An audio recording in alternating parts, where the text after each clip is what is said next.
আলহামদুলিল্লাহ ওয়াসসালাতু ওয়াসসালামু আলা রাসূলিল্লাহ ওয়া আলা আলিহি ওয়া সাহবিহি আজমাইন আম্মা বা'দ। আলহামদুলিল্লাহ, আমরা আলোচনা করতেছিলাম আবু বকর রাদিয়াল্লাহু আনহুর জীবনী সম্পর্কে। আমরা গতদিন আলোচনা করছিলাম আবু বকর রাদিয়াল্লাহু আনহুর কিছু নাম উপনাম সম্পর্কে।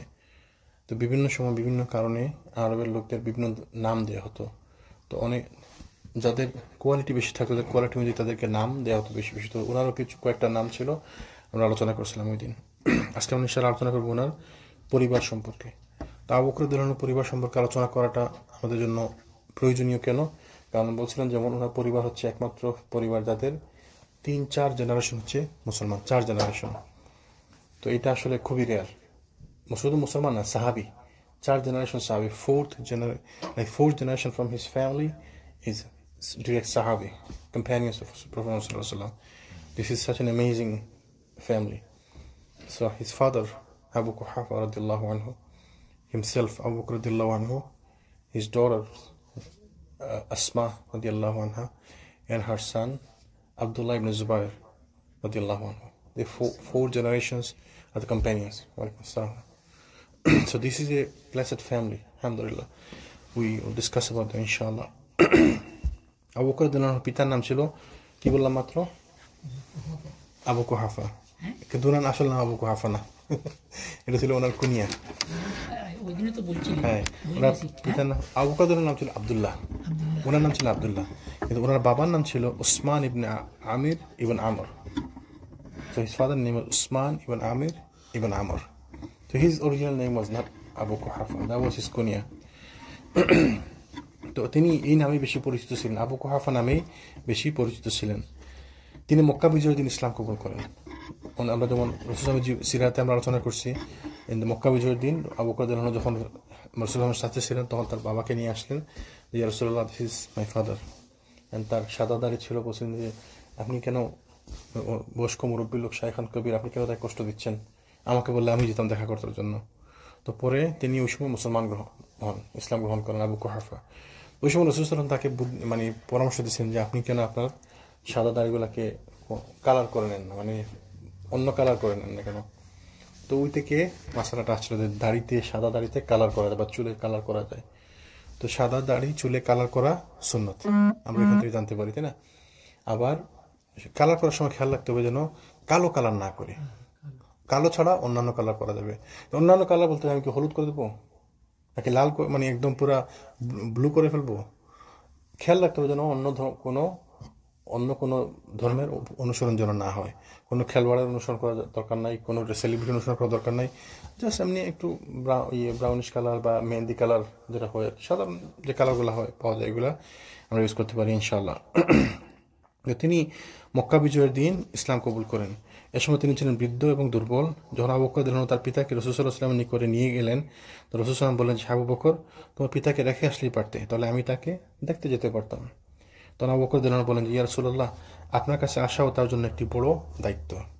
সাহাবীরা এইভাবে দেখতেন যে আপনার কাছে তাকে নিয়ে আসছি, এটা তার জন্য একটি বড় দায়িত্ব, এটাকে ছোট মনে করা যাবে না, এটা তো একটা বিশাল ব্যাপার, আপনার কাছে যে আসছেন উনি, তাই না?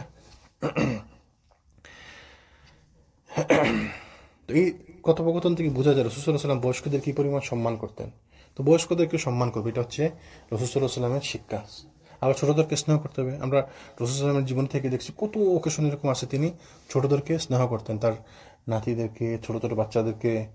তা আমরা আবার বাচ্চাদের সাথে একটু গরম হয়ে যেতে না, তা একটু সহ্য করতে হবে বাচ্চাদের সাথে উত্তম ব্যবহার করতে হবে, বড়দেরকে সম্মান করতে হবে।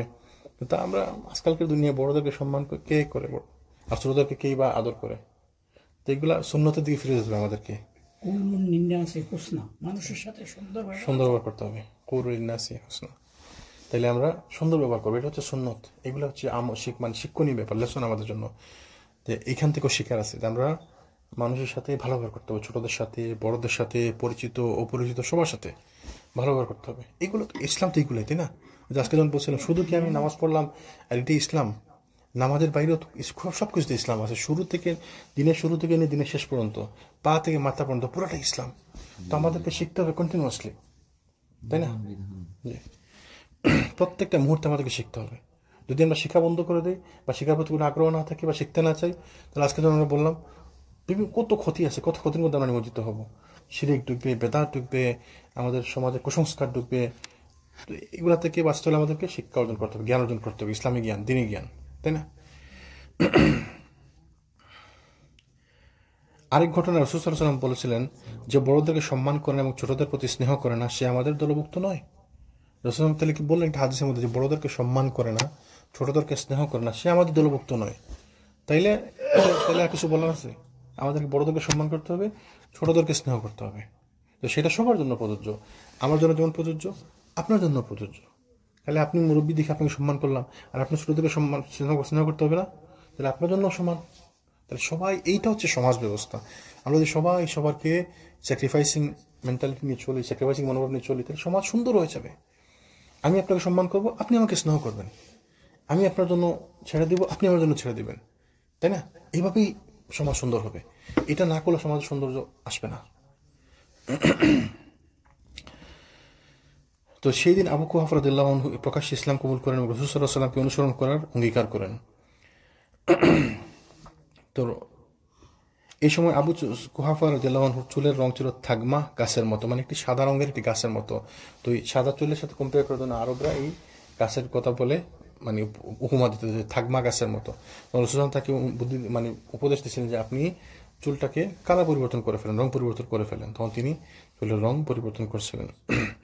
তো এই ছিল আবু বকর রাদিয়াল্লাহু আনহুর বাবার ব্যাপারে। তোনার ব্যাপারে খুব বেশি কিছু পাওয়া যায় না, কারণ এই একটি মাত্র ঘটনা আসছে হাদিসের মধ্যে। আরো কিছু ঘটনা আসছে ছোট ছোট, কিন্তু এইটাই হচ্ছে একটি মেজর ঘটনা। আবু বকর রাদিয়াল্লাহু আনহুর মায়ের নাম ছিল সালমা বিনতে সখর বিন আমর ইবনে কাব ইবনে সাদ ইবনে তাইম। তার কুনিয়া ছিল উম্মুল খায়ের। ওনার মায়ের নাম ছিল উম্মুল খায়ের, এবং ওনার কথা হাদিসে আসছে অনেকবার। তিনি ইসলামের শুরুর দিকে মুসলমান হন। তো আবার আবু বকর রাদিয়াল্লাহু আনহুর স্ত্রী ছিলেন বিভিন্ন সময়, তার জীবনে বিভিন্ন সময় তার মোট 4 জন স্ত্রী ছিলেন, 4 জন স্ত্রী। আর সন্তানের সংখ্যা ছিল মোট 6 জন, 3 জন ছেলে এবং 3 জন মেয়ে।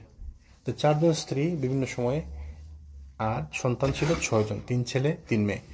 তাদের ব্যাপারে একটু আলোচনা করবো ইনশাআল্লাহ। তার প্রথম স্ত্রীর নাম ছিল কুতাইলা বিনতে আব্দুল উজ্জা ইবনে আসআদ ইবনে জাবির ইবনে মালিক। কুতাইলা, কুতাইলা মানে পরিচিত নাম হচ্ছে কুতাইলা। তো তিনি মুসলমান ছিলেন না, তিনি মুসলমান হননি।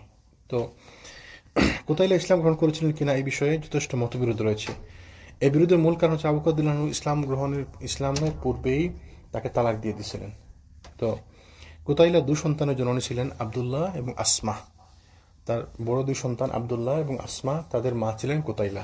কিন্তু আবু বকর রাদিয়াল্লাহু আনহু তাকে আগেই ডিভোর্স দিয়েছিলেন। তো এই জন্য তিনি ইসলাম গ্রহণ করেছিলেন কিনা জানা যায় না। তবে একটি ঘটনায় হাদিসে একটি বর্ণনা বোঝা যায় তিনি ইসলাম গ্রহণ করেননি।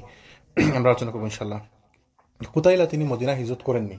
আবু বকর রাদিয়াল্লাহু তার পরিবার সবাই হিজরত করেছিলেন, কিন্তু তিনি মদিনা হিজরত করেননি। তো তিনি হিজরত করার তো আসলে কারণ নাই, তখন তার ওনার স্ত্রী না, ওনার হাজবেন্ড না, তাই না? তো তিনি তাদের সাথে মদিনা হিজরত করবেন, এটা কোনো কারণও ছিল না। আবার যদি মুসলমান হতেন হয়তো হিজরত করতেন অন্য কোনো মাধ্যমে, তাই না? তিনি হিজরত করেননি, কিন্তু তার মেয়ে আসমাকে দেখার জন্য তিনি মদিনাতে ভ্রমণ করেন। একবার তার মেয়েকে দেখার জন্য তিনি মদিনাতে আসেন। তার সাথে ছিল কিছু হাদিয়া নিয়ে আসছিলেন তিনি মেয়ের জন্য। তার সাথে ছিল পনির এবং ঘি, এগুলো ছিল হাদিয়া হিসেবে, উপহার হিসেবে মেয়ের জন্য নিয়ে আসছিলেন। আসমা রাদিয়াল্লাহু আনহা এসব হাদিয়া গ্রহণ করেননি এবং তাকে ঘরে প্রবেশের অনুমতি দেননি। তাহলে কি বোঝা গেল? মুসলমান হননি। তাদের মধ্যে দেখেন, তাদের মধ্যে ইমান ছিল শক্ত, যে মা হয়েছে তো কি হয়েছে, মুসলমান হন নাই, তাহলে ঘরে ঢুকতে দেয় নাই এবং হাদিয়া গ্রহণ করেননি। তাহলে দেখেন কত মজবুত ইমান, নিজের জন্মদাত্রী মা ঘরে ঢুকতে দেননি, বলে না তুমি ঘরে ঢুকতে পারবে না, কেন? তো মুসলমান হন নাই, এবং তার কাছ থেকে যে উপহার গ্রহণ করেননি। তো তিনি এই বিষয়টা নিয়ে, আসমা রাদিয়াল্লাহু আনহা এই বিষয়টা নিয়ে পুরো দ্বিধার মধ্যে পড়ে যান যে কি করবে। একদিকে মা, অন্যদিকে আবার মুসলমান হননি, তাই না?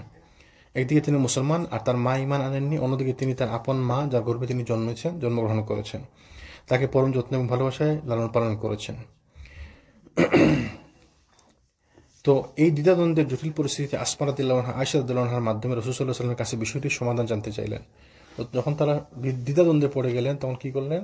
রাসূল সাল্লাল্লাহু আলাইহি ওয়াসাল্লামের কাছে গেলেন সমাধানের জন্য। তাহলে আমাদের উচিত কি? যখন দ্বিধাদ্বন্দ্ব আসবে তখন কি করবো আমরা?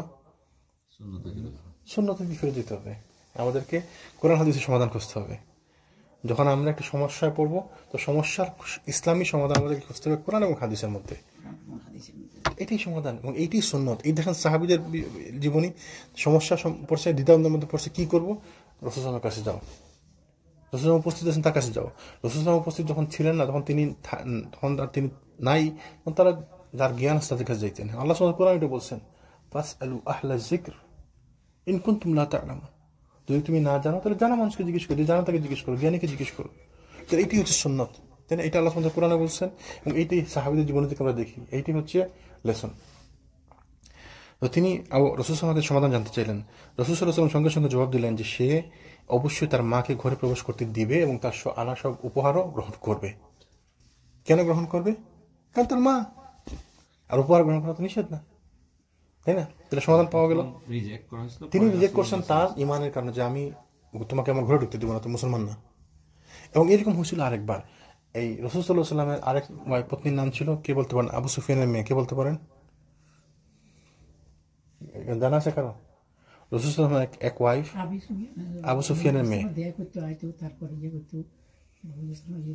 ওই যে রামলা বিনতে আবু সুফিয়ান বা উম্মে হাবিবা, আরেক নাম রামলা বিনতে আবু সুফিয়ান, তো উম্মে হাবিবা, তিনি রাসূল সাল্লাল্লাহু আলাইহি ওয়াসাল্লামের এক স্ত্রী। তো তিনি, আবু সুফিয়ান মদিনাতে আসছে রাসূল সাল্লাল্লাহু আলাইহি ওয়াসাল্লামের সঙ্গে একটা বিষয় আলোচনা করার জন্য। তখন যখন করে নাই, তখন ইসলাম গ্রহণ করে নাই, আসছিল সমাধানের জন্য, মানে কথা বলে একটু সুলাহ করার জন্য। তখন সে মনে করছিল আমার মেয়ে তো রাসূলুল্লাহর বউ, হয়তো আমি একটু সুবিধা নিতে পারবো। আসছে, মেয়ের ঘরে আসছে, তো মেয়ে তার বিছানায় বসতে নেই, বিছানাতে বসতে এসে বলছে না, বিছানা বসতে পারবে না। কেন? বলছে রাসূল সাল্লাল্লাহু আলাইহি ওয়াসাল্লামের বিছানায় নন মুসলিমকে বসতে দেওয়া যাবে না, অথচ নিজের বাপ। তো তাদের ইমান ছিল মজবুত, তাদের শক্তি ইমান ছিল। যেমন আসমা রাদিয়াল্লাহু আনহা, তিনিও তার শক্তি ইমানের জন্য বলছেন যে না, তুমি আমার ঘরে ঢুকতে পারবে না। পরে যখন রাসূল বলেন যে না, তোমার মা তো, মা ঢুকতে পারে, তুমি তার উপহারও নিতে পারো, তখন যাই তিনি রাজি হয়েছেন।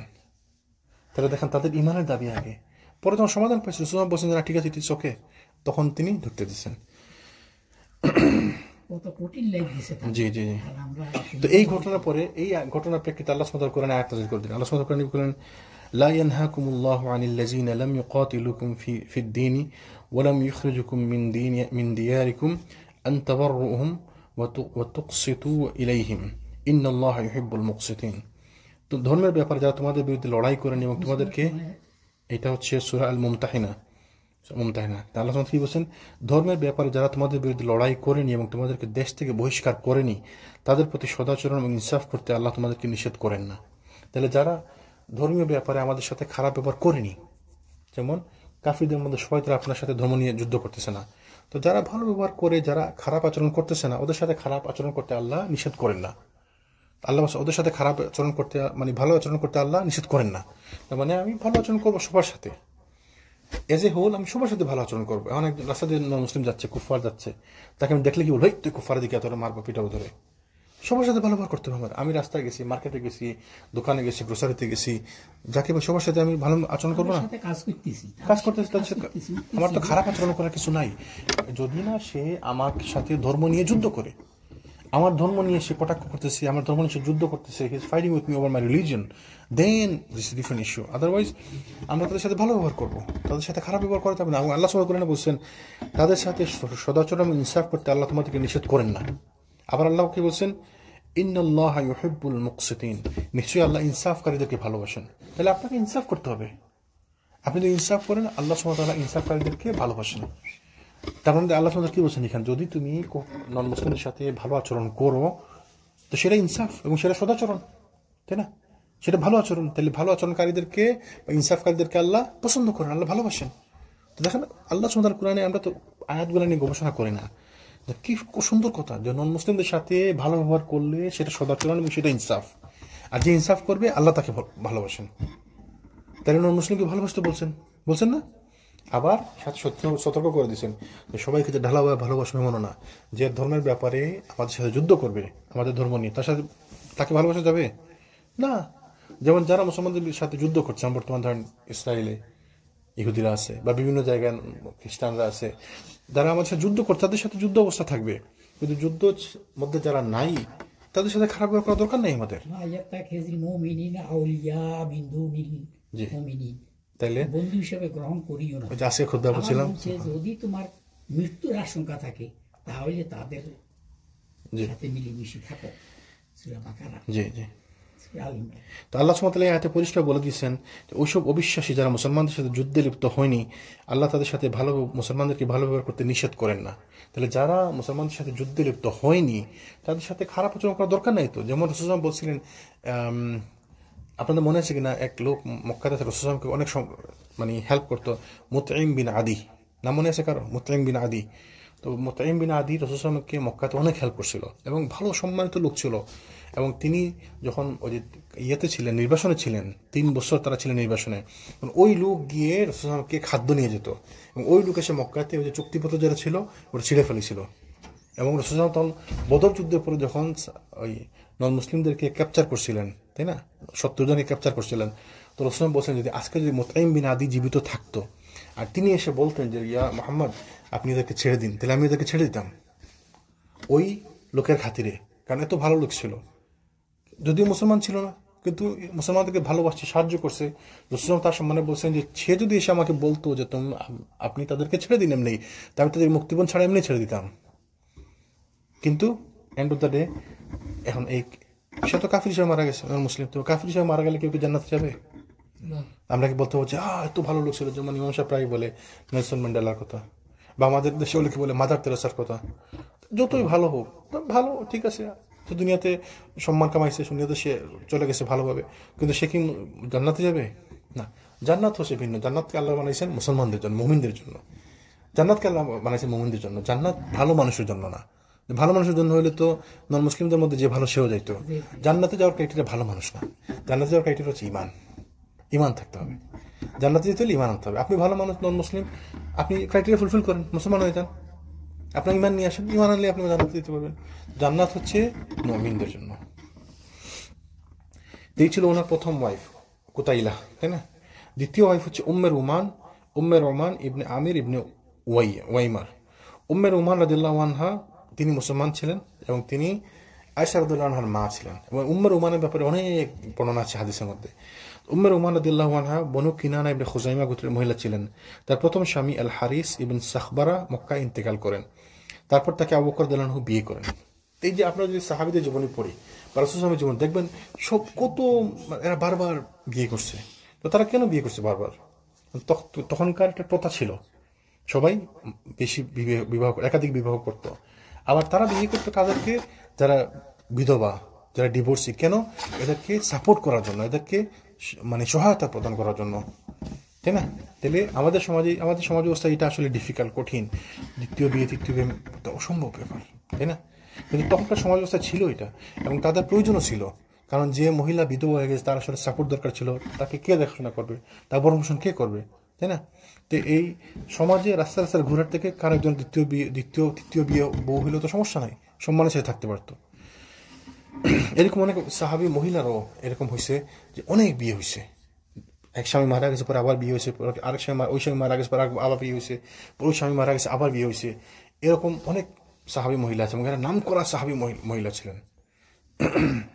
তো উম্মে রোমান যিনি আয়েশা রাদিয়াল্লাহু আনহার মা ছিলেন, তারও আগে বিয়ে হয়েছিল। তো পরে তিনি তার স্বামী, এই প্রথম স্বামী ইন্তেকাল করার পরে আবু বকর রাদিয়াল্লাহু আনহু তাকে হিজরত করেন এবং তিনি মদিনাতে হিজরত করেন। তিনি মানে আবু বকর রাদিয়াল্লাহু আনহু রাসূল সাল্লাল্লাহু আলাইহি ওয়াসাল্লাম মদিনা হিজরত করার পরে তিনি মদিনাতে হিজরত করেন অন্যান্য মুসলমানদের সাথে। তিনি ছিলেন 2 সন্তানের জননী। তার একজন ছিলেন আব্দুর রহমান রাদিয়াল্লাহু আনহু এবং একজন ছিলেন আয়েশা রাদিয়াল্লাহু আনহা। এক ছেলে এক মেয়ে, আব্দুর রহমান এবং আয়েশা রাদিয়াল্লাহু আনহা।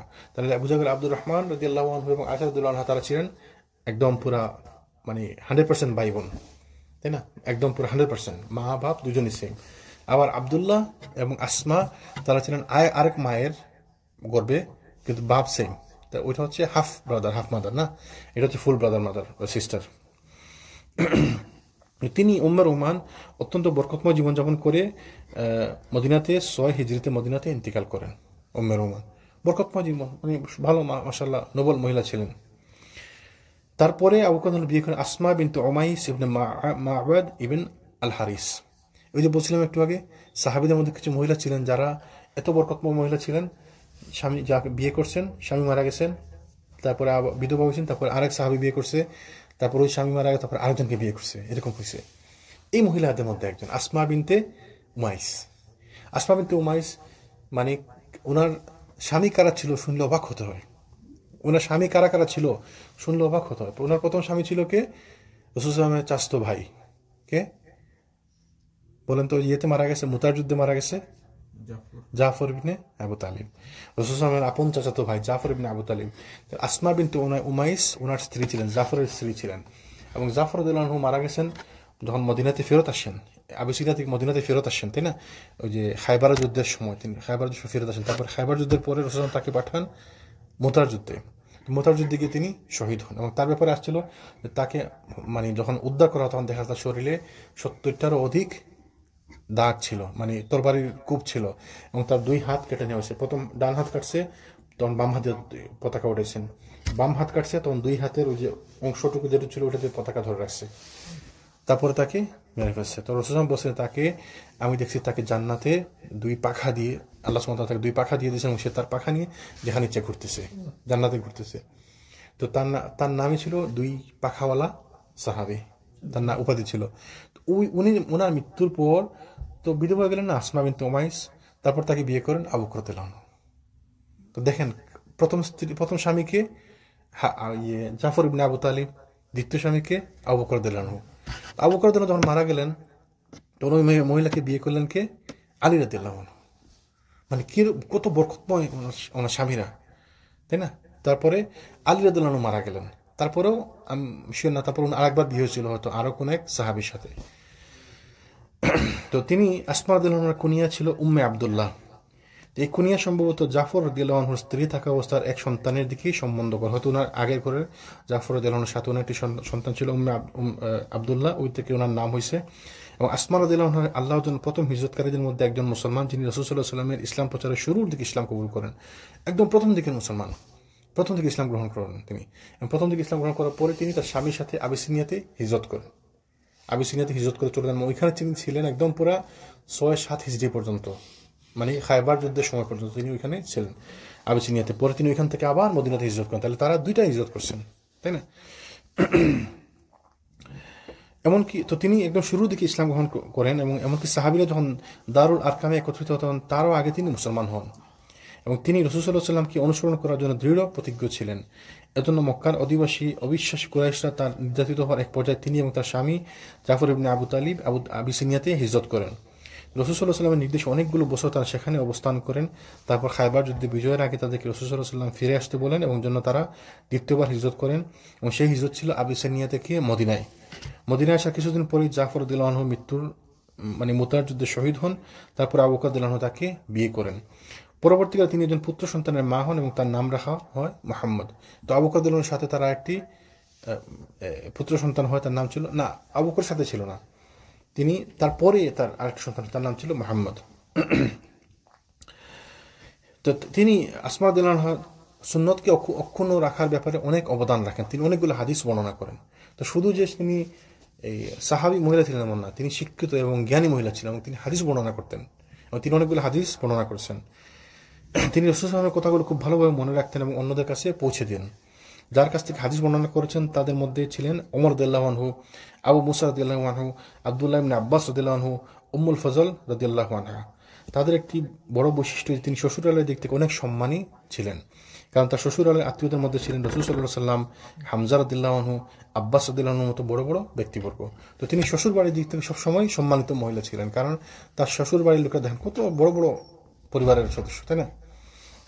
তো এই ছিলেন তার তৃতীয় স্ত্রী আসমা বিনতে উমাইস রাদিয়াল্লাহু আনহা। তারপরে তার আরেক স্ত্রী ছিলেন হাবিবা বিনতে খারিজা ইবনে জাইদ রাদিয়াল্লাহু আনহা। তো এই মহিলা ছিলেন ওনার আবু বকর রাদিয়াল্লাহু আনহু শেষের দিকে একদম মৃত্যুর সময় তার সাথে ছিলেন। আপনাদের মনে আছে কিনা বলছিলেন যে রাসূল মৃত্যুর সময় যখন ওমর রাদিয়াল্লাহু আনহু বলছিলেন যে কেউ যদি বলে রাসূল মারা গেছে তাহলে তাকে আমি মেরে ফেলবো, তখন আবু বকর রাদিয়াল্লাহু আনহু কোথায় ছিলেন? তিনি মদিনার অদূরে তার বাড়িতে অবস্থান করতেছিলেন। তার বাড়ি ছিল মদিনা থেকে একটু দূরে, মদিনার মসজিদ নববী থেকে একটু দূরে, তাই না?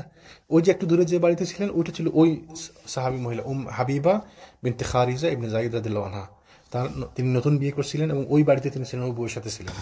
ওইখান থেকে আসতে একটু সময় লাগে দেখে তিনি দেরিতে আসছিলেন আবু বকর রাদিয়াল্লাহু আনহু। দেরিতে আসার পর যখন তিনি আসার পর ওমরকে বুঝাইলেন, তখন ওমর সাথে সাথে মেনে নিলেন। তো তিনি আবার আনসার মহিলা ছিলেন, বাকি তিনজন ছিল কুরাইশ বংশধারী মানে মুহাজির মহিলা, আর উনি ছিলেন আনসারদের মধ্যে থেকে আনসার গোত্রের মহিলা। আবু বকর রাদিয়াল্লাহু আনহুর ইন্তেকালের কিছুদিন পূর্বে তার গর্ভে একজন কন্যা সন্তান জন্মগ্রহণ করেন, উম্মে কুলসুম। আস-সুনহ এলাকায় আবু বকর রাদিয়াল্লাহু আনহু তার স্ত্রীকে নিয়ে বসবাস করতেন। এটি ছিল মদিনার একটি মহল্লা এবং এখানে খাজরাজ গোত্রের একটি শাখা বনু আল হারিজের বসবাস ছিল। তো এই ছিল ওনার স্ত্রীদের ব্যাপারে আলোচনা। তো দুইজন সন্তানের মা ছিলেন এই কুতাইলা, আব্দুর রহমান এবং আব্দুল্লাহ এবং আসমা রাদিয়াল্লাহু আনহা। এই আসমা আবার এই তার মা আসমার মতো না, মানে ওনার স্ত্রী একজন আসমা বিনতে উমাইস, আপনার মেয়ে হচ্ছেন আসমা বিনতে আবু বকর, তাই না? তো ওনার মেয়ে আবার এই জিনিসগুলো আসলে মনে রাখা কঠিন যেহেতু নামের ব্যাপারে, কিন্তু আসলে মাথায় ঢুকলে এবার মনে থাকে। এই আসমা ছিলেন জুবাইর রাদিয়াল্লাহু আনহুর স্ত্রী, জুবাইর ইবনুল আওয়াম। জি জি জি, ওনার মেয়ে আসমা যে তার স্বামী ছিল জুবাইর ইবনুল আওয়াম রাদিয়াল্লাহু আনহু। জুবাইর ইবনুল আওয়ামকে ছিলেন ওই যে রাসূল সাল্লাল্লাহু আলাইহি ওয়াসাল্লামের আবার ওই দুঃসম্পর্কিত ওনার যে ফুফু ছিল সাফিয়া বিনতে আব্দুল মুত্তালিব, সাফিয়ার ছেলে হচ্ছে জুবাইর রাদিয়াল্লাহু আনহু, তাই না? তো এই আবার আরবরা কুরাইশরা আসলে সবাই কানেক্টেড সামহাও, হয় এক প্রজন্ম আগে, দুই প্রজন্ম আগে, তিন প্রজন্ম আগে বা চার প্রজন্ম আগে, সবাই কানেক্টেড টু ইচ আদার। সবাই কুরাইশ বংশ, তো একই বংশ থেকে আসছে, তো কোনো না কোনো স্টেপে ওরা কানেক্টেড হয়েছে। তো জুবাইর রাদিয়াল্লাহু আনহুর ব্যাপারে বলা হয়েছে, তিনি বলছিলেন, মনে আছে আপনাদের বলছিলাম যে রাসূল সাল্লাল্লাহু আলাইহি ওয়াসাল্লাম বলছেন যে ওমর রাদিয়াল্লাহু আনহু বলছেন তার শাসনকালে, তোমরা যে আমার কাছে খালি সৈন্য চাও, আমি সৈন্য কোত্থেকে দিব আমি? তারপর তুমি চাইছো দেখে তোমাকে আমি 3000 সৈন্য পাঠালাম। তো 3000 বলে তিনি পাঠিয়েছিলেন কজনকে মনে আছে? তিনজনকে পাঠিয়েছিলেন, বলছিলেন যে তুমি যে খালি আমার সৈন্য চাও সবাই, আমি সৈন্য কোত্থেকে দিব আমি? সবাই শূন্য চায়। কিন্তু তারপর তুমি যখন চাইছো তোমাকে আমি 3000 সৈন্য পাঠাইলাম, চিঠি দিয়ে পাঠাইছি, আর দিছে মাত্র তিনজন দিছে, দিয়ে বলছে এরা এক একজন এক এক হাজারের সমান। তো তাদের মধ্যে একজন ছিল জুবাইর ইবনুল আওয়াম রাদিয়াল্লাহু আনহু। এই মানে 1000 সাহাবী সমান এক সাহাবী, এবং এরা প্রমাণ করছে এটা। ওই যে ইজিপ্ট মিশর বিজয় করছে এরা, এই তিনজন অনেকদিন থেকে মিশরকে সিজ করে রাখছিল আমর ইবনে আস রাদিয়াল্লাহু আনহু, তো মিশরকে বিজয় করতে পারতেছে না। এই তিনজন যেদিন গেছে ওই দিন ওরা রাত্রে মুসলিমরা কুফাররা মট্টদ খেয়ে ওরা ঘুমাইছে, আর এই তিনজন সকালে ফজরের সময় গিয়ে এমন জোরে চিৎকার শুরু করছে, আল্লাহু আকবার বলে এমন চিৎকার আরম্ভ করছে, এত এরা মনে করছে হাজার হাজার লোক চলে আসছে, এবং এরা ভয়ে তারপরে আত্মসমর্পণ করছে। তাহলে সাহাবীরা যে বলছে 3000, তিনজনকে 3000 বলছে, আসলে এরা এরকম। জি সুবহানাল্লাহ। আবার আরেকজন সাহাবীর কথা মনে আছে বলছিলাম যে 11,000 সাহাবী সমান একজন, মনে আছে বলছিলাম? আল কাকা ইবনে আমর, মনে আছে বলছিলাম? যে খালিদ বিন ওয়ালিদ যখন রিদ্দার যুদ্ধের পরে তাকে আবু বকর রাদিয়াল্লাহু আনহু বলেন যে তুমি ইয়েতে যাও, ওই মদিনাতে আসা দরকার, সরাসরি তুমি ইরাকে যাও, কারণ ওইখানে সাহায্য দরকার, হেল্প দরকার। তো আবার তুমি কাউকে জোর করবা না, কিন্তু তোমার সাথে যারা যাইতে চায় তাদেরকে নিবা, যারা যাইতে চায় না তাদেরকে মদিনায় ফেরত দেখো। অনেকদিন ধরে চলছিল রিদ্দার যুদ্ধ মানে ওই মুসাইলামা বিন কাযযামের বিরুদ্ধে যুদ্ধ, এবং ওই যুদ্ধে অনেক কথা হয়েছে, অনেক ক্ষয়ক্ষতি হয়েছে, অনেক মুসলমান মারা গেছে। তো খালিদ বিন ওয়ালিদ যেমন চিঠি পাঠিয়ে বললেন যে আমি এখান থেকে সরাসরি ইয়েতে যাব, ওই ইরাকে যাব, যারা আমার সাথে যেতে চাও ওয়েলকাম, আর যারা যাইতে চাও না তারা মদিনাতে ফিরে যেতে পারে, কোনো অসুবিধা নাই, মানে এটা আমি যুদ্ধ থেকে চলে যাওয়ার মতো ধরবো না। তো 11,000 লোক চলে গেল, 11,000 লোক ফেরত গেছে মদিনাতে। তখন আবু বকর যখন খবর পেলেন যে 11,000 চলে গেছে, তখন তিনি বললেন, তখন খালিদ বিন ওয়ালিদ চিঠি পাঠিয়েছেন, বললেন যে 11,000 লোক ফেরত যাচ্ছে। চিঠি পাওয়ার পরে তিনি মসজিদে নববীতে দাঁড়াইয়া বললেন যে 11,000 লোক চলে আসতেছে, তোর তো সাহায্য দরকার, তো তারে রিপ্লেসমেন্ট পাঠাইতে হবে তার জন্য। তো রিপ্লেসমেন্ট মানে কি? 11,000 চলে আসলে 11,000 পাঠাইতে হবে না। তো তিনি বললেন যে কাকা তুমি দাঁড়াও। তো কাকা দাঁড়াইছে, বলছে তুমি যাও, খালিদ বিন ওয়ালিদের সাহায্যের জন্য তুমি যাও। তো সাহাবীরা অবাক হয়ে গেল, ইয়া খলিফাতুল মুসলিমিন, 11,000 চলে আসছে আর আপনি একজনকে পাঠিয়ে দিচ্ছেন? বলছে এই একলাই যথেষ্ট, 11,000, এই একলা 11,000। তাহলে সাহাবীরা তাদের সাক্ষী দিছে কিরকম সাহাবী ছিল এরা, কিরকম লোক ছিল এরা। 11,000 সাহাবীর বদলা একজন সাহাবীকে পাঠাইছে।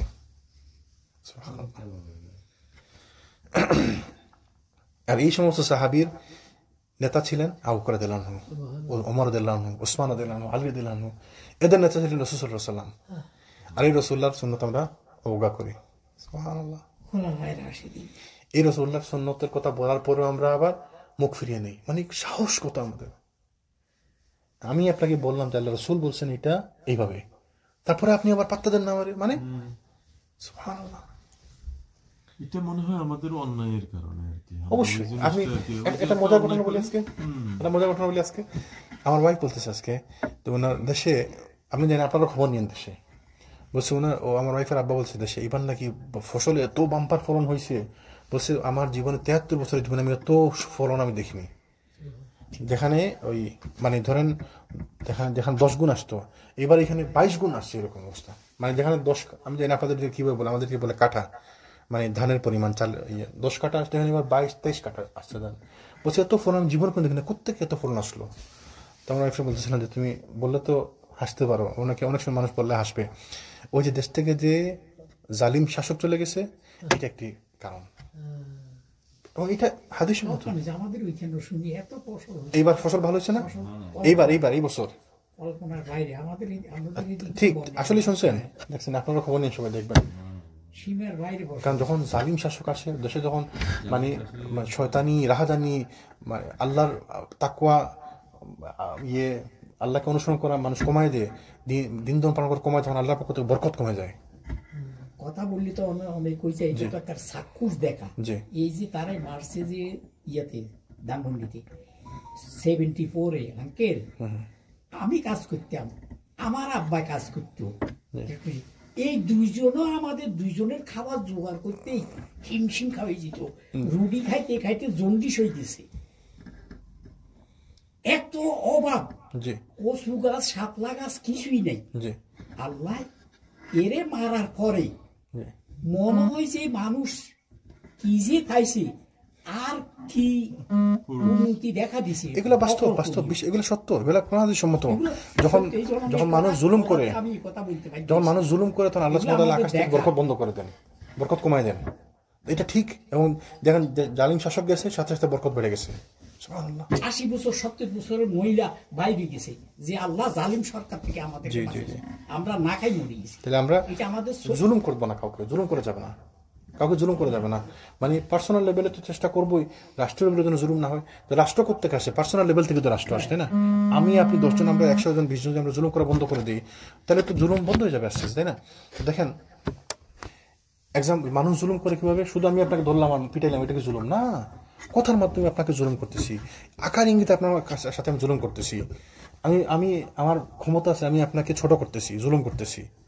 আমি আপনাকে একটা সাহায্য করতে পারতাম, করতেছি না, এটা জুলুম করতেছি। ধরেন একজন এক্সাম্পল, আমার বিবাহযোগ্য মেয়ে আছে, আর আপনি বিবাহযোগ্য ছেলে, আমি আপনার সাথে বিয়ে দিব না। কেন দিব না? আমার ইচ্ছা, আমি দিব না, এটা জুলুম, তাই না? এই জিনিসগুলো আমরা বুঝি না, আমরা জুলুম করি। তো জুলুম থেকে বিরত থাকতে হবে, জুলুম কঠিন জিনিস, আর ক্ষমতার অপব্যবহার তো আছেই কঠিনভাবে। আমার শক্তি আছে, আমি যা ইচ্ছা তাই করলাম, আমার বল আছে, আমি যা ইচ্ছা তাই করলাম। আপনি কথা বলেন দেখি, আপনি আমাকে যা ইচ্ছা তাই বলতেছেন, আমি তো সহ্য করছি, আপনি মনে করছেন মানে নরম দুর্বল, না, আমি তো সহ্য করতেছি, আপনি জুলুম করতেছেন। এই বাড়িতে বাইরে মানে পেঁয়াজু দিতেই যাইতো, হাত উঠেত, কেউ একটা দিন হাত উঠে তার ইয়ে দিত না। মানুষ তো এভাবে রাস্তা দিই হে হাত উঠাইতো, কেউ হাত উঠে তার সম্মান। আল্লাহু আকবার, এগুলো সাক্ষী দেখা। এই জন্য আমাদেরকে সতর্ক থাকতে হবে, জুলুম করা যাবে না, জুলুম কঠিন জিনিস। রাসূল সাল্লাল্লাহু আলাইহি ওয়াসাল্লাম কি বলছে যে মাজলুম এবং আল্লাহর মাঝখানে কোনো পর্দা নেই, তাহলে মাজলুমের দোয়া কবুল হয়। তাহলে কাউকে জুলুম করবো না আমরা, ইনশাআল্লাহ। আল্লাহ আমাদের বোঝার তৌফিক দান করেন। জি, আমরা আলোচনা করবো ওনার বাচ্চাদের সম্পর্কে। ওনার বড় ছেলে আব্দুর রহমান ইবনে আবু বকর রাদিয়াল্লাহু আনহু। দেখেন এই এদের কথা কেন আলোচনা করছেন? এদের কথার মধ্যে আমাদের জন্য শিক্ষা আছে। যখন রাসূল তিনি মক্কাতে থাকতে প্রথম থেকে তিনি মুসলমান হন নাই, তার ছেলে আব্দুর রহমান বিন আবু বকর রাদিয়াল্লাহু, তিনি প্রথম থেকে মুসলমান হন নাই, এবং তিনি যখন মদিনাতে হিজরত করেন আবু বকর, তখনও তার ছেলে মুসলমান হন নাই। বদর যুদ্ধে তার ছেলে ছিলেন, মুশরিকদের পক্ষে যুদ্ধ করতেছিলেন, মুসলমানদের বিরুদ্ধে যুদ্ধ করতেছিলেন। তো পরবর্তীতে কোনো এক সময় তিনি বলছিলেন যে আব্বা, আমি তো আপনাকে যুদ্ধের সময় দেখে আমি লুকাই লুকিয়ে থাকছি, যেন আমাকে আপনার মুখোমুখি হইতে না হয়, বা আপনাকে আমার মুখোমুখি হইতে না হয়। তো তিনি কি বলছেন জানেন উত্তরে? তিনি বলছেন, তুমি তো আমাকে দেখে লুকাইছো, আমি তোমাকে দেখি নাই। যদি আমি তোমাকে দেখতাম, তাহলে আল্লাহর কসম আমি তোমাকে ছেলে বলে আলাদা রাখতাম না, কতল করতাম তোমাকে, ইসলামের খাতিরে। ছেলে বাপের কোনো ব্যাপার না, ছেলে কি আর বাপ মুসলমান না, তুমি আবার কিসের ছেলে আমার? আল্লাহ সাল্লাল্লাহু কোরআনে সূরা লূত আলাইহিস সালামকে বলছিল না, লূত সালাম বলছিল যে আল্লাহ আমার পরিবার কি বলছে, তোমার পরিবার মানে কি আবার পরিবার তোমার, এটা তোমার পরিবার না তো। নূহ আলাইহিস সালাম বলছে আল্লাহ আমার ছেলে, বলছে তোমার ছেলে আবার কি, কই বুনাইয়া আবার কি তোমার। তাহলে ইসলাম যেখানে না ওইখানে কিসের পরিবার আর কিসের কি, ইসলামের ভিত্তিতে হচ্ছে পরিবার। আমি আপনাকে পছন্দ করি, আপনি আমার পরিবার, আপনি আমার দিনী ভাই, আপনি আমার পরিবার, আপনি আমার দিনী ভাই, আপনি আমার পরিবার। যেখানে ইসলাম নেই কিসের পরিবার। তো আমাদের সমাজ হইতে ইসলাম ভিত্তিক, ইসলাম ভিত্তিক সমাজ হলে, যেমন রাসূল সাল্লাল্লাহু আলাইহি ওয়াসাল্লাম যে সমাজ প্রতিষ্ঠা করছেন এটা ছিল ইসলাম ভিত্তিক সমাজ। এই যে আবু বকর রাদিয়াল্লাহু আনহু, উমর রাদিয়াল্লাহু আনহু, তার পরিবার না, কিন্তু ইসলামের ভিত্তিতে তাদের সম্পর্ক হয়েছে। এবং তিনি বলছেন, ওনারা বলতেন, রাসূল সাল্লাল্লাহু আলাইহি ওয়াসাল্লাম মাঝে মধ্যে বলতেন যে এটা আমি বিশ্বাস করি এবং এটা আবু বকর এবং উমরও বিশ্বাস করে। আবু বকর উমর এখানে উপস্থিতি নাই, এখানে উপস্থিত ছিল না, বলছেন আমি এবং আবু বকর এবং উমরটা বিশ্বাস করি। তো কিরকম ভালোবাসা, বিশ্বাস থাকলে, কনফিডেন্স থাকলে তার সঙ্গীদের প্রতি, কেন হয়েছে এগুলা? ইসলামের খাতিরে, দিনের খাতিরে। তো এরকম ঈমান থাকতে হবে আমাদের। তো তিনি আবু বকর বড় ছিলেন, আব্দুর রহমান হুদাইবিয়া সন্ধির সময় ইসলাম কবুল করেন। হুদাইবিয়া সন্ধি মানে অনেক পরে, প্রায় ওই 7ম হিজরি থেকে 8ম হিজরি থেকে তিনি ইসলাম কবুল করেন। তারপর থেকে তিনি ছিলেন একনিষ্ঠ সত্যনিষ্ঠ মুসলমান। সারাক্ষণ রাসূল সাল্লাল্লাহু আলাইহি ওয়াসাল্লামের কাছাকাছি থাকার জন্য তিনি মরিয়া হয়ে থাকতেন এবং তিনি তারপরে অনেকগুলো যুদ্ধে অংশগ্রহণ করেন। তারপরে আব্দুল্লাহ ইবনে আবু বকর রাদিয়াল্লাহু আনহু, আব্দুল্লাহ ইবনে আবু বকর রাদিয়াল্লাহু আনহু মদিনা হিজরতের সময় গুরুত্বপূর্ণ সহযোগিতার জন্য সবচেয়ে বেশি স্মরণীয় ব্যক্তি। আপনাদের মনে আছে বলছিলাম যখন সিরাত কাহিনী আমরা বলছিলাম, সিরাতের আলোচনা করছিলাম, দেখেন এখানে ঘুরে ফিরে শুধু সিরাতের আলোচনাগুলো আসে, তাহলে সিরাত গুরুত্বপূর্ণ না? তো যখন তিনি রাসূল সাল্লাল্লাহু আলাইহি ওয়াসাল্লাম যখন মদিনাতে হিজরত করতেছিলেন আবু বকর রাদিয়াল্লাহু আনহুকে সাথে নিয়ে, তখন তার পিছনে তারা যখন মক্কা থেকে মদিনা দিকে না এসে তার উল্টা দিকে জেদ্দা দিকে গেছিলেন, বলছিলাম মনে আছে? তো তারা জেদ্দা দিকে গেছিলেন উল্টা দিকে, তখন তাদের পিছনে রাস্তার ট্র্যাকগুলা মুছে যাচ্ছিল ওনার ছেলে আব্দুল্লাহ ইবনে আবু বকর। তাহলে দেখেন ওর ফ্যামিলি, ছোট ছেলে, বাচ্চা ছেলে, কিন্তু তখনও ইসলামের খেদমত করছে, তাই না? তার পিছনের ট্র্যাকগুলো তারা যে যাচ্ছেন, যাওয়ার রাস্তাটা মুছে নিয়েছিল কিভাবে? তার পিছনে এক পাল করে ওই দুম্বা নিয়ে যাচ্ছিল। তো দুম্বা যাওয়ার কারণে ওদের হাঁটার রাস্তা এবং দুম্বা হাঁটার রাস্তা তিনি এক হয়ে ট্র্যাকগুলা, রাস্তা যে হেঁটে যে পায়ের চিহ্নগুলা মুছে গেছে, যেন কুফাররা বুঝতে না পারে তারা কোন দিকে গেছেন। প্রতিদিন তিনি খাবার নিয়ে যেতেন তাদের জন্য, যে কদিন তারা ছিলেন ওইখানে 3 দিন আব্দুল্লাহ তাদের জন্য খাবার নিয়ে যেতেন, তাদেরকে সংবাদ পৌঁছে দিতেন যে কুরাইশরা কি করতেছে না করতেছে। এই যে দেখেন জীবনের ঝুঁকি নিয়ে ইসলামের খেদমত করছে এরা। এই পরিবার কত ব্লেসড পরিবার না, কত নোবেল পরিবার না? বাপে রাসূলুল্লাহকে সঙ্গ দিতেছে, ছেলে খাবার নিয়ে আসতেছে, মেয়ে কাপড় চোপড় খাবার টাবার সব গুছাই দিতেছে। তো কি পরিবার, সুবহানাল্লাহ। এই ছিল আব্দুল্লাহ রাদিয়াল্লাহু আনহুর ছেলে। আর তারপর আরেকজন ছিল মুহাম্মদ ইবনে আবু বকর রাদিয়াল্লাহু আনহু। তো আসমা বিনতে উমাইস রাদিয়াল্লাহু আনহু গর্ভের সন্তান মুহাম্মদ রাদিয়াল্লাহু আনহু, তিনি বিদায় হজের বছর জন্মগ্রহণ করেন, মানে একদম শেষের দিকে। বিদায় হজের বছর মানে রাসূল সাল্লাল্লাহু আলাইহি ওয়াসাল্লামের মৃত্যুর 3 মাস আগে, ওই সময় তিনি জন্মগ্রহণ করেন। কুরাইশ গোত্রের একজন সম্মানিত শিশু হিসেবে তিনি আলী রাদিয়াল্লাহু আনহুর ঘরে লালিত পালিত হন। কিভাবে? আলীর ঘরে কিভাবে লালিত পালিত হন? ওই যে এই আসমাকে পরে বিয়ে করছে কে বলছিলাম? আলী রাদিয়াল্লাহু আনহু। তো এরা জানেন ওই মহিলা আসমা বিনতে উমাইসের ব্যাপারে বলা হতো ওই সময় আরবে, মানে একে যে বিয়ে করে সে শহীদ হয়, বুঝছেন? তো এরা একসময় এরা মতো অনেকে চাইতো যে এই মহিলাকে বিয়ে করতে হলে শহীদ হতে পারে, বুঝছেন? এমন মানে বরকতময় মহিলা, সুবহানাল্লাহ। পরবর্তীকালে তিনি এই যে মুহাম্মদ যে ছোট বাচ্চা ছেলে, পরবর্তীকালে তিনি এই আলী রাদিয়াল্লাহু আনহুর খেলাফতের সময় মিশরের গভর্নর নিযুক্ত হন এবং মিশরে থাকাকালীন তিনি আততায়ীর হাতে নিহত হন। আচ্ছা, এই ছিল 3 ছেলে। তারপরে মেয়ে, সময় আছে আমি 10 মিনিট শেষ করে দেবো। আসমা বিনতে আবু বকর, আসমা বিনতে উমাইস না, উমাইস হচ্ছে তার এক স্ত্রী, আসমা বিনতে আবু বকর হচ্ছে তার মেয়ে। ওই যে কুতাইলা ওনার ঘরে জন্মগ্রহণ করেন। তো তার আয়েশা রাদিয়াল্লাহু আনহার বড় বোন আসমা রাদিয়াল্লাহু আনহার ইতিহাসে 2 ফিতাওয়ালি হিসেবে পরিচিত। 2 ফিতাওয়ালি কেন নাম আসছে? ইন্টারেস্টিং ঘটনা, ইন্টারেস্টিং ঘটনা বললাম। 2 ফিতাওয়ালি ওনার নাম, উপাধি কেন?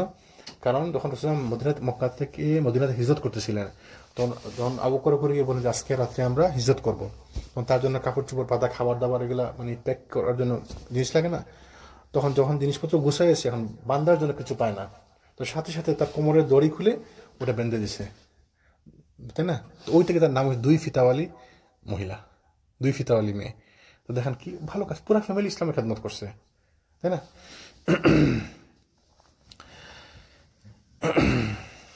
তার ওই যে কোমরের থেকে কাপড় খুলে নিয়ে কাপড়কে দুই টুকরা করে ওটাতে বাঁধছে। আমাদের দেশে না তেনা ছিঁড়ে ইয়ে করে না মাঝে মধ্যে, তো ওনার কোমর বন্ধ যেটা থাকে, কোমর বন্ধটা খুলে 2 ভাগ করে ওটা দিয়ে তাদের জন্য কাপড় ওই যে থলি বেঁধে দিছে, তাদের রাস্তার জন্য খাবার টাবার এগুলো আর কি। এই জন্য ওনার নাম হয়ে গেছে 2 ফিতাওয়ালি মহিলা। তো তিনি দীর্ঘ হায়াত পেয়েছিলেন, তার বয়স হয়েছিল 100 বছর, তিনি 100 বছর পর্যন্ত হায়াত পেয়েছিলেন। তখনও তার দাঁত ছিল এবং তার জ্ঞানে কোনো ত্রুটি পরিলক্ষিত হয়নি, এবং বেশিরভাগ বৃদ্ধদের শেষ বয়সে তেমন কিছু করার থাকে না, কিন্তু তিনি মুসলিম উম্মাহর খেদমত করে গেছেন বিশাল। তিনি হাদিস বর্ণনা করতেন, তার কাছে এসে মানুষজন হাদিস নিত, তার কাছে এসে হাদিস শিখত, এবং তার জ্ঞান ছিল তখন পর্যন্ত। 100 বছর বয়সে তিনি, তার হুশ ছিল পুরা। একটা কথাই তো হাদিস, জি, নবী করিম সাল্লাল্লাহু আলাইহি ওয়াসাল্লামের একটা উপদেশ, একটা সুন্নাত, সালসালা। আর সাহাবীদের শেষ দিকে তো সাহাবীদের কথা যা বলছেন এটাই ছিল হাদিস। কারণ কিভাবে, যখন আসমা উনি ওনার কথা যখন 100 বছর বয়সে বলছে আমরা রাসূল সাল্লাল্লাহু আলাইহি ওয়াসাল্লামের সময় এইভাবে করতাম, তো ওইটাই তো হাদিস। হ্যাঁ, এটাই হাদিস। মানে রাসূল সাল্লাল্লাহু আলাইহি ওয়াসাল্লাম সময় করছি মানে কি, রাসূল সাল্লাল্লাহু আলাইহি ওয়াসাল্লাম শুনছি বা উনি বলছে বা উনি ওনার সময় আমরা করছি, উনি না করে না, ওইটাই তো হাদিস হয়ে গেল। তিনি এই জন্য আপনি হাদিসের কোন থেকে দেখবেন সাহাবীদের কথা আছে, যেমন বুখারী মুসলিমে অনেকগুলো সাহাবীদের কথা এটা হাদিস হিসেবে বর্ণনা করছে। কেন? কারণ সাহাবীরা তার না জেনে কিছু বলে না, জেনে কিছু করে না, রাসূল থেকে না শুনে, তো এটাই হাদিস। এবং তিনি 56টা হাদিস বর্ণনা করছেন, আসমা রাদিয়াল্লাহু আনহা 56টা হাদিস। তো তারপর তিনি 73 হিজরিতে মক্কায় ইন্তেকাল করেন।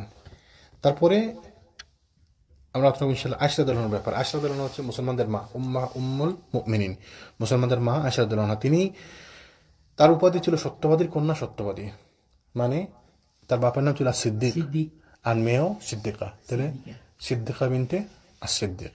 তার সিদ্দিকে সত্যবাদীর মেয়ে, সত্যবাদী।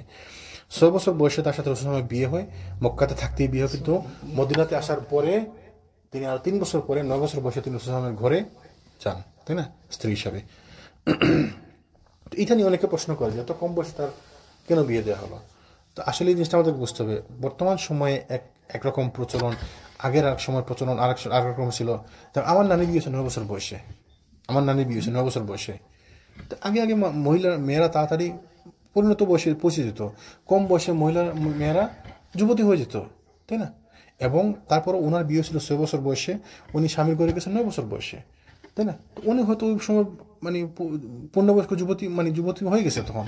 তাহলে এটা তো আগেকার আবহাওয়া ভালো ছিল, ডিফারেন্ট কালচারও ভিন্ন ছিল, এইটা নিয়ে আমাদের কমপ্লেন করতে কিছু নাই। তার বাপ তাকে বিয়ে দিয়েছে, তিনি স্বেচ্ছায় তার স্বামীর ঘরে গেছেন, তার স্বামী তাকে গ্রহণ করছে। তৎকালীন কালচার ছিল, ছোট ছোট মেয়েকে বিয়ে দিয়ে দিত, কম বয়সে বিয়ে দিয়ে দিত। তো আমরা কমপ্লেন করতেছি কি জন্য? তিনি খুশি ছিলেন, তার হাজব্যান্ড খুশি ছিলেন, তার বাপ খুশি ছিলেন, তার মা খুশি ছিলেন, সবাই ওকে ছিল, এবং তিনিও বয়সের দিক থেকে, শরীরের দিক থেকে পরিণত ছিলেন। তাহলে আমরা কমপ্লেন করতেছি হুদাই, কোনো কথা নাই, কিচ্ছু নাই, হুদাই আমরা কমপ্লেন করতেছি। এটা তো কমপ্লেন করতেছে দিনের কারণে, এই তো মনে করেন এখন ওই যে ইসলামের বিরোধিতা করার জন্যই করতেছে। আয়েশা রাদিয়াল্লাহু আনহার ব্যাপারে আসলে আমাদের আলাদা করে বলার কিছু নাই। তিনি অনেক হাদিস বর্ণনা করছেন, এবং তিনি অনেক জ্ঞানী মহিলা ছিলেন, তিনি ফকিহ ছিলেন। তার কাছ থেকে মানুষজন হাদিস সংগ্রহ করতো, তার কাছ থেকে মানুষজন মাসালা জানার জন্য যেত, এবং তার কাছ থেকে মানুষজন ইভেন আবু বকর, ওমর তার কাছে যেতেন মাঝে মধ্যে, ওমর তার কাছে যেতেন মাঝে মধ্যে মাসালা জানার জন্য, তাই না। আর মহিলাদের ব্যাপারে যত মাসালা আসছে, বেশিরভাগ মাসালা তার কাছ থেকে আসছে। খেয়াল করে দেখেন, জুইসদের ভিতরে এখনো এগুলো আছে, জি, কম বয়সী, কিন্তু ওদের ব্যাপারে একটা কাহিনীও লেখা হয় না, একটা কাহিনীও আসে না। তখন আইনের বছর, যখন মা ইয়ারা দাদিরা আইনের বছর তাদের বিয়ে হয়েছে, তখন তারা হিসাব রাখতো আইনের বছর। আইনের বছর মানে ছোট থাকতে বিয়ে হয়েছিল। আমরা আইনের বছর কতদিন হলে বিয়ে হয়েছে, আমাদের আইনের সময় কত, তখন তারা হিসাবটা ওইভাবে রাখতো। 1963 সাল, 64 সাল, বলছিলাম না, ওই যে ব্রিটিশের 2 বছর পরে, বা ব্রিটিশের 2 বছর আগে, বা পাকিস্তান পিরিয়ডের 2 বছর পরে, 2 বছর আগে, এরকম, তাই না আঙ্কেল, এইভাবে হিসাব রাখতো মানুষজন। তো তিনি দুলালের বড় আর দুলালের ছোট। তারপরে আয়েশা রাদিয়াল্লাহু আনহা হাদিসের ব্যাপারে খুবই তীক্ষ্ণ ছিলেন, প্রখর মেধাবী ছিলেন। তিনি প্রায় 2210টা হাদিস তিনি বর্ণনা করছেন। মানে হাদিস বর্ণনা বলতে গেলে তিনি হচ্ছেন 3 বা 4 নম্বরে সর্বোচ্চ হাদিস বর্ণনাকারী, 3 নম্বর বা 4 নম্বর সর্বোচ্চ হাদিস বর্ণনাকারী। তাহলে 2200-র উপরে তিনি হাদিস বর্ণনা করছেন। তো কতগুলো হাদিস তিনি মনে রাখছেন, কি মেধাবী মহিলা ছিলেন, সুবহানাল্লাহ। তার ঘরে কোনো সন্তান ছিল না, এবং তিনি 57 হিজরিতে দুনিয়া থেকে বিদায় নেন।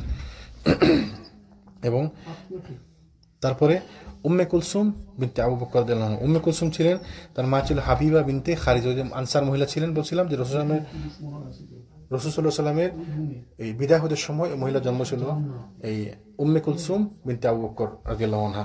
তিনি একদম শেষের দিকে রাসূলের মৃত্যুর মানে বিদায় হতে সময় তার জন্ম হয়েছিল, এবং আবু বকর রাদিয়াল্লাহু আনহুর মৃত্যুর সময় তার বয়স ছিল 2 বছর, তাই না।